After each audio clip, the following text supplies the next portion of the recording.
In between the stretches and body movement, girl talk fills the room. Did you see the Sydney Sweeney one? Yes, I did. Those ones are cute too. As East Grand Rapids graduate Jessica Marchand works with one of her therapists at Mary Free Bed, and best believe It's more of like a hangout session and therapy than it is like just, oh, I have therapy. it's just as important as all the work she's doing to get her life back to a new normal. We only see rare cases like this once, twice a year. Back in August, while living in Hawaii, Marchand thought she had a stiff neck that wasn't getting better, so she went to the ER. I was not expecting much out of it. I thought I was just gonna go home feeling silly.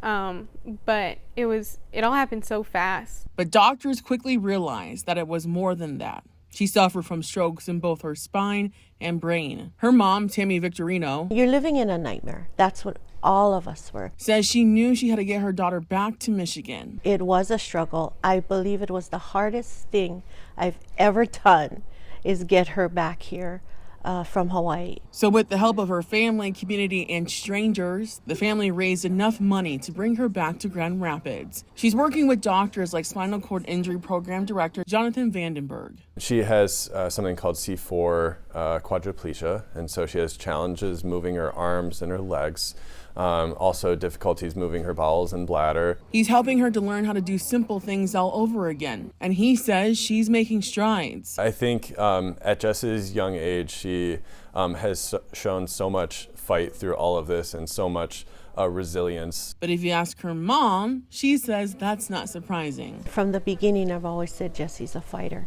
I never doubted that she would be better than the doctors had given us in their prognosis. So with a little help, Marchand continues to make strides to reach her goals like Being able to use my arms. I feel like you can live without your legs, but it's harder to live without your arms. and do the things she loves to do once again.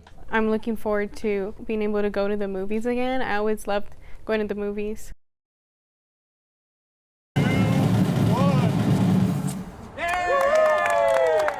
Big scissors for a bigger bridge, Today we celebrate not just a new bridge, but the journey it took to get here. which began in 1961 when the original was built over I-96. Those who traveled it daily, especially the residents and businesses in this area, knew just how much this replacement was needed. Within 2-mile radius of this corridor, there are over 15,000 jobs.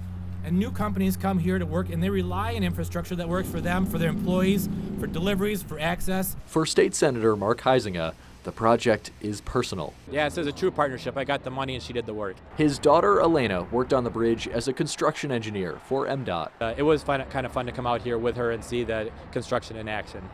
And she could explain to me what was going on. Built with more than just traffic in mind. So now that it is designed for pedestrians on one side and bike traffic on the other side, it'll be really obvious how necessary this was. State Representative Carol Glanville says the new bridge is a thumbs up for safety and connection. We have 200 miles of continuous non-motorized trail from Muskegon to Cadillac. We need to recognize this project as more than just concrete and steel. It is a project that supports the people who keep the economy for Walker and West Michigan moving. A brand new ice rink here in Holland that will allow you to enjoy dozens of winter activities this winter season.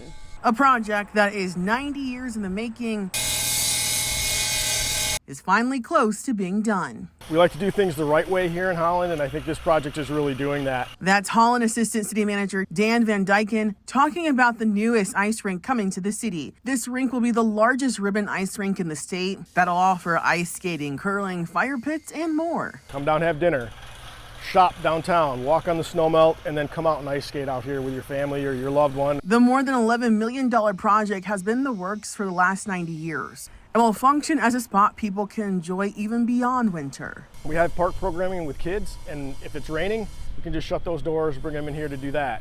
We have terrace seating in the rear of the facility, and that can be used for a ballet class, a yoga class. He also says the goal is to help people enjoy both the city and nature. So we're in a beautiful park in Holland. It's got almost a mile of frontage along the marsh on the Makatawa River in Lake Makatawa. You've got that wonderful downtown, and your experience on the ice is actually coming through that urban core, getting out here and going out into nature. and then coming back in. But the number one thing people should know is that when this rink opens, you need to make a reservation. What we don't want to have happen is people to plan that trip, get here, and then all our spots are booked. We're going to keep the number of people that can skate in a 1.5 hour time slot to a maximum of 150 skaters, just so people have a better experience.